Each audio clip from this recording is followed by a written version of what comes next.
ఎన్నికల్లో పోటీ చేస్తున్న అభ్యర్థులు కొందరు వాస్తవాలు చెప్పకుండా తప్పుడు అఫిడవిట్లు సబ్మిట్ చేస్తున్నారన్న విమర్శలున్నాయి. ఇలాంటి వారిపై ఇన్ టైంలో చర్యలు తీసుకోవడంలో ఎన్నికల అధికారులు విఫలమవుతున్నారన్న ఆరోపణలున్నాయి. గెలిచిన తర్వాత ప్రత్యర్థులు కోర్టుకు వెళ్లడంతో ఏళ్ల తరబడి విచారణ జరిగే పరిస్థితి ఏర్పడుతోంది. ఎంపీ, ఎమ్మెల్యేగా పోటీ చేసే అభ్యర్థులు నామినేషన్ పత్రంతో పాటు అఫిడవిట్ సబ్మిట్ చేయాల్సి ఉంటుంది. ఎన్నికల ప్రక్రియలో అభ్యర్థులు సమర్పించే అఫిడవిట్ కీలకం. ఇందులో అభ్యర్థుల ఆస్తులు, అప్పులు, కేసులు, శిక్షల వివరాలు తెలియజేయాలి. అభ్యర్థులపై క్రిమినల్ కేసులుంటే అఫిడవిట్లో తెలియాల్సి ఉంటుంది. కేసులో శిక్ష అనుభవిస్తే వాటికి సంబంధించిన వివరాలు ఉండాలి.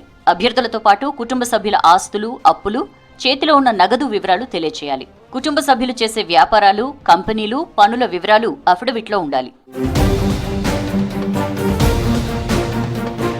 ఎన్నికల సమయంలో అభ్యర్థులు సమర్పించే అఫిడవిట్లో తప్పులుంటే తర్వాత తిప్పలు పడాల్సి వస్తుంది. 2023లో కొత్తగూడెం ఎమ్మెల్యే వనమా వెంకటేశ్వరరావుపై హైకోర్టు అనర్హత వేటు వేసింది.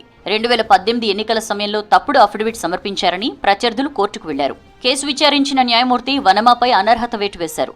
తరువాత ఆయన సుప్రీంకోర్టును ఆశ్రయించారు. ఆర్మూర్ ఎమ్మెల్యే రాకేష్ రెడ్డి అసెంబ్లీ ఎన్నికల సమయంలో తప్పుడు అఫిడవిట్ సమర్పించారని కాంగ్రెస్, బీఆర్ఎస్ అభ్యర్థులు హైకోర్టుకు వెళ్లారు.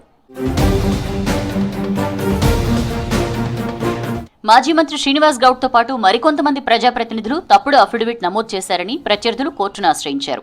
నామినేషన్ టైంలోనే కరెక్ట్గా అఫిడవిట్ ఫైల్ చేస్తే ఇబ్బందులు ఉండవు. సంవత్సరాల తరబడి కోర్టుల చుట్టూ తిరగాల్సిన అవసరం ఉండదు.